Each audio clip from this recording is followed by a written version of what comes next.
It's a terrible, terrible thing what's going on with hate in our country, frankly, and all over the world.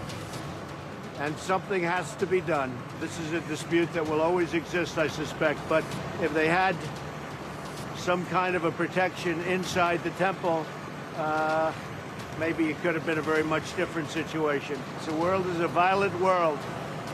And you think when you're over it, it just sort of goes away, but then it comes back in the form of a madman, a wacko, and I think they should stiffen up laws, and I think they should very much bring the death penalty into vogue. They should pay the ultimate price. President Trump's first reaction to the shooting at the Tree of Life Synagogue in Pittsburgh on his way to a campaign rally in Illinois yesterday. We're going to talk about this all on our roundtable now, joined by our chief political analyst, Matthew Dowd, national correspondent for The Washington Post, Mary Jordan, Reihan Salam, executive editor of the National Review and author of Melting Pot or Civil War, A Son of Immigrants Makes the Case Against Open Borders, former Trump Homeland Security Advisor Tom Bossert, and Democratic strategist, former DNC chair Donna Brazile. Matt, I said at the top of the show we shouldn't be surprised by this. All the events of this week, were they inevitable?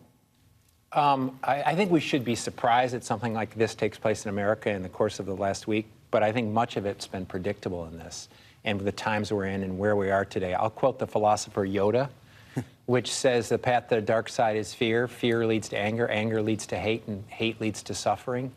And I think we're at a moment in time where we have to speak compassionately, clearly, and calmly in the times we're in. And I think our leaders, and I would put specific responsibility on the president, that he has an obligation to try to rid us of much of this tribalism. And I think what he's done over the course of the last few years is help foment this. I'm not saying he's responsible for what happened in Pittsburgh. He's not responsible for what happened with the bombs that were sent. He's not responsible for what happened at the supermarket. But all of those have a commonality.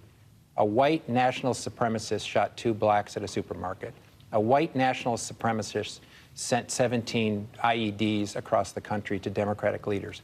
A white nationalist supremacist just killed 11 Jewish people in a synagogue in Pittsburgh.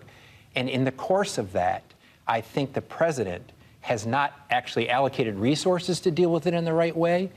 And he also has not spoken in the right way in the course of this that has diminished the hate. Tom, you had to work on domestic terror when you worked for President Trump as Homeland Security Advisor. How do you respond? Yeah, well, I'm sad to hear it all.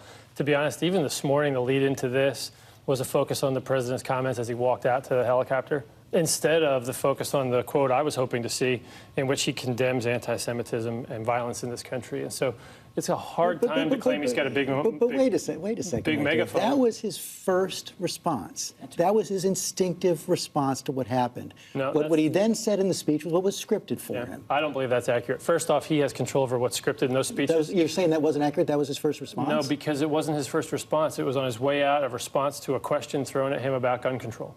So the question was already political, and the reporters in the gaggle were saying, what are your thoughts on gun control in response to this issue? His actual response to the American people was that we have no tolerance for violence in this country or anti-Semitism. To be honest, whether you play it or not or agree with me or not, that's what I want to promote today. But Tom, when a child has an absent parent, the other parent steps up, or the sibling steps up. Yep. But when the country is going through a lot of pain and strife, you look for the president to be that parental figure. And yesterday, I think, at that moment, he was not the parent we needed. He was not the person that could heal us, that could talk about the pain. He runs away from his responsibility as a leader. We're all leaders. We all have voices. And his voice is the loudest voice at a moment like this. A moment, George, when our leaders, our former presidents, regardless of their party, they were elected by the entire American people. Their lives were at stake, the lives of our Attorney General, the lives of members of Congress, the lives of people who are just regular people. People in the media. And people in the media. Yeah, people at this table. But when you're out talking to voters, because we're days away from a very important election, what they say is the country is in need of repair. And what they want is a repairman or a repairwoman to fix this. And I think the 2020 election is going to end up actually being on this point. People do say that, but do they vote to back up what they say is one of my questions. Well, it depends on who we're giving them. And I think this is one of the key questions for 2020 is who are the Democrats going to give? Because right now we're still in our two camps, and right now it's about getting the vote out for this side or this side. And it's either you're with, this whole election in days to come is about Trump. Are you with him or are you against him? And we'll see about how the turnout turns. One thing I feel compelled to say is that you had brave women and men, police officers, who intervened in Squirrel Hill. You had folks who stopped that shooter in Louisville, Kentucky. You had these people putting themselves in grave danger. These are women and men who have different political beliefs. Some of them are Republicans, some of them are Democrats, some of them support the president, others absolutely do not, yet they were able to come together to work effectively. And I think that one dynamic you see happen is that we tend to invest a lot in our politicians. We identify with them. And so the problem is that you have these distinctions getting blurred. You have people who exploit a certain climate, people who are hateful, dangerous people. This gentleman who sent bombs threatened Florida Power and Light in 2002 with an attack. You have these people who will have a pre-existing narrative.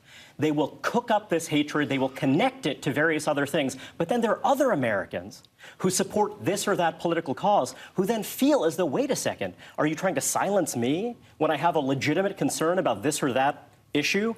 That further deepens the political divide. That further pits us one against another. And I think it's really important to remember, again, these public servants, these ordinary, decent people, they come in many different shapes, sizes, and colors, and political convictions. So let's keep that in mind. That's something we learn again and again and again, but then that gets back to the question, what responsibility do political leaders have to encourage that and not its opposite?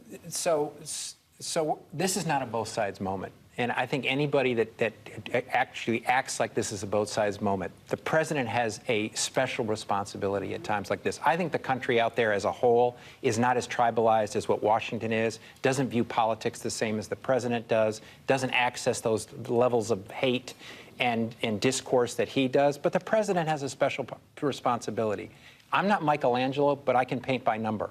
And when you string together the president's actions, and you string together the president's words, and you string together all those things he's done, let's not forget that what happened in Pittsburgh was because this man was radicalized because of the language of the Hebrew Immigrant Aid Society. He was mad that refugees and immigrants were giving whatever he considered special privileges in the course of this. And let's reference the caravan. And let's also not forget that within this week, the president proudly claimed himself a nationalist and proudly castigates the immigrants, the struggling families, the refugees that are walking miles and miles. And as he does that, not all Americans, most Americans are good people and all that.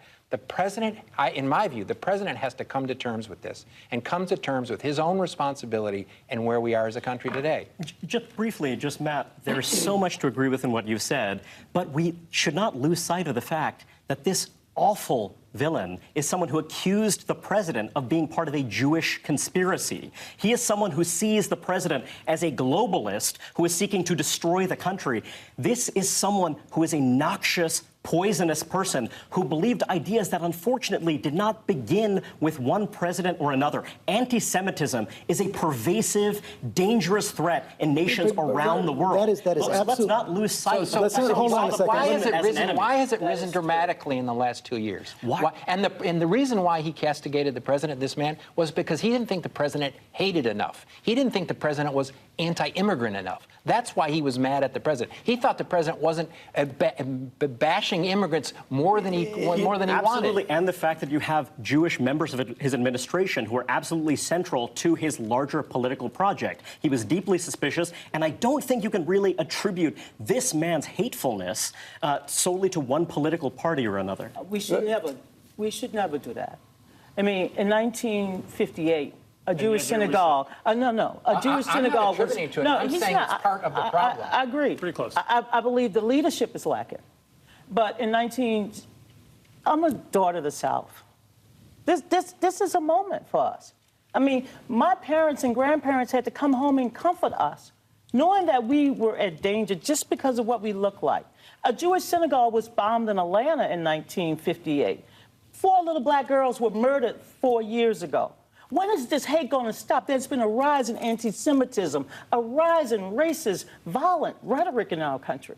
I don't blame the president alone. I blame all of us. We have to tone this down, take responsibility for each other, come together, because our children, what are we going to tell our kids today? I couldn't agree with you more, because I think one of the most dangerous things I'm hearing when I'm out there in different states is people are saying, you know, I'm more disillusioned and upset, not because of Trump. He can lie, you know, he can spin conspiracy theories. He's one guy, he's always done that. I'm more disillusioned because so many people are listening to him. He's going to leave office, and these people that had Trump signs in their yard are going to stay. The divide is dangerously wide, and when I look at my neighbors that I used to go to the store with or sit at baseball games with, now I think, you know, they're anti-me because they're listening to him. And this is why I think it's so deep and dangerous. And the attacks on the media have worked. But the president still does have more than 2 years left in office at least. Yeah. So, Tom, the question to you is then what does he do now? What does he do in this moment? Look, you know, one of the things that troubles me about this is it just kind of furthers what everybody already thought of him. If you already thought kindly of him or gave him an open mind, you bring that to this table. And if you didn't, you don't. Fairness to both of you. I agree, though, that there's some commonality at this table. This shocks all of us. This shocks the president. I know him. You don't watch this and you're not moved, right? He's moved by the humanity of this. I went to the University of Pittsburgh. I know Squirrel Hill really well. These are good people. I'll tell you what I think.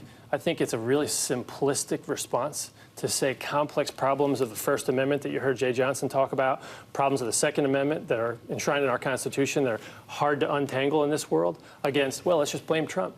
The problem here is that Donna's right. This has been going on for a very long time. And to have a holistic conversation about stopping hate and empowering our law enforcement with tools other than guns, which, by the way, they used really admirably. I'm with you on that. I'm kind of proud, I hate to say it, of the tactical emergency response that we saw and the casualty care that we saw. It's the reality of our world. As a Homeland Security advisor, we're going to have to see more of that. But I don't think the president's going to be able to sustain this level of rhetoric for a very long time. He's going to go out and make his case on the border. There's going to be a vote, and the people are going to come back and decide either they Well, for example, he spoke last night in Illinois about you're going to be very happy because he's going to announce these new emergency actions on Tuesday to close down the border. Should the president keep the focus on the caravan in the wake of what we saw yesterday? Look, I don't think that you can stop pointing out the facts that there's an increased problem on the border. At this point, facts, right? Just like Mr. Greenblatt espoused earlier today. It's not him trying to incite anything. He's just pointing out that there's a 57% increase. He called it a national emergency. It's at Mr. Greenblatt? No, the president. The president. At this point. He's also made people think that they're right on the Texas border. They're 1,000 miles away. And it's ISIS and it's fear-mongering. I mean, it is fear-mongering. It is making people... If you don't allow for politicians in this country to go out and try to frame the issue to move policymakers to make a change, I mean, that's what we do. No, it's all politics. It's all about... You know the facts. You can't hang a murderer Tom, around you know his the neck. facts as well as anybody about this. Yeah. And the facts are there's more of a danger in this country today from violence committed by white supremacists than radical Islam in this country today. The facts show that. There's more of a danger of violence and crime being committed by white supremacists than by people sitting in a caravan struggling to come up there. But what does the president do? We're not allocating resources to deal with all these white supremacists. Forgive me, just to get in We're here sending for a second. 800 soldiers. Let's let Ryan get in. If you look at 2015, if you look at the European migrant crisis, it was a crisis in which initially you had desperate people fleeing Syria and Iraq, but then you had folks coming from Morocco, from Pakistan, from various other points, because when you have subtle shifts in enforcement policy, you can get a big cascade, you can get a very big reaction. This is a serious issue. We need to talk about it calmly, dispassionately, carefully, but there is no question that the migrant caravan is a real legitimate issue, and when you have a migrant cascade, emergency? Look, when you have a migrant cascade of this kind, you can actually get a big political backlash. That's what we've seen in Europe since 2015. That can be a rolling emergency, George, and that's what we need to prevent. We need to remember that all of us have an interest in border security. It's not about pitting one group against another, and it's true that President Trump hasn't always been as careful as he ought to be in talking about it, but there's no question that this is a real issue, and 10 years ago, you would have had bipartisan agreement on this, and it troubles me that now you can't talk about this in a measured, sensible way. You know what troubles me? The president goes out and says Democrats are doing it. That George Soros. I mean, putting a target on Mr. Soros. a philanthropist. He cares about our country. Here's a man who had to flee anti-Semitism as well, his family. That's George. Let's go back to what happened in Pittsburgh. There's been a surge in violence in the Jewish community, vandalism. There's been a surge in bomb threats. There's been a surge in cemetery demarcation. I mean, it's happening. We need to focus on it. It is terrifying. That's why we need leadership. It is absolutely terrifying and wrong. It is the case that there are many Americans, many prominent Americans, who engage in our politics, and they become targets. This, however, is not unique to George Soros, I'm sorry to say. But it is this is a very unique dangerous to have climate. a president that is so combative, and his style is attack. He boasts about, you know, I'm going to hit them, punch them 10 times harder. At a time like this, when we want to tamper things down, look, Democrats want safe borders. Why does it have to be always the attack, the combative Trump style that's raised the temperature? At this point has grown to a point where I'm afraid there's not going to be any necessary reform. It has reached an emergency level. Let's not use rhetoric that justifies violence, but it's reached a level in which thousands of children are now sitting in DHS custody and HHS custody without their parents. They've been abandoned. We're sitting in places where we've got an increase of 75%, I think, of family units crossing the border. That's creating a problem where the laws passed in 2000 and 1965 don't match up with the realities of Central American as opposed to Mexican immigrants. We need a change. The president's calling for it. People distrust the president. We're not going to get change. That's where we are. That doesn't mean we can hang a mass murderer around his neck. So I want the rhetoric to be calm, but I don't think that the American viewers are looking at President Trump as a murderer. We all agree. No one at this table said that. Not one person. What he is responsible for, He's responsible for the rhetoric that led to the murder. No, here's what I said, Tom, Be careful. and I'll repeat it again. Parent. He is responsible for fomenting and using rhetoric that causes people to feel like that is normalized. And I'm not saying he's at all responsible for any of the incidents that happened this week, at all in this. But let me go back to this. Yes, we need border security. Absolutely. Yes, we need solutions to the problems. Yes, we should be welcoming to immigrants in this country. Yes, we should be a country that deals compassionately with refugees in this. But we as a country are not allocating resources in this country today to the problems in a priority order. The biggest problem of violence in this country today is from white supremacists. And we are allocating basically no money to deal with that problem. But we're sending 800 soldiers to the border to deal with a problem that's not only 1,000 miles away, but there's been zero evidence that says these people are criminals. I think you're doing a disservice to the intelligence agencies, to those working in Homeland Security who are profoundly concerned about this. I think it is absolutely the case that you have a domestic terror threat, but here's what I worry about. Does the president ever talk about white supremacy? One thing I'm worried about is that in the early 1970s, you had 2,500 bombings in this country. Imagine if that happened today with social media, with virality, with the tendency to match one party's rhetoric with another party's rhetoric. We're constantly egging one another on rather than looking to those first responders and how they work together across that divide. Can I just say, in talking to real people and voters, you know, in Georgia, they just miss the America that they love. They're like, we are not these people.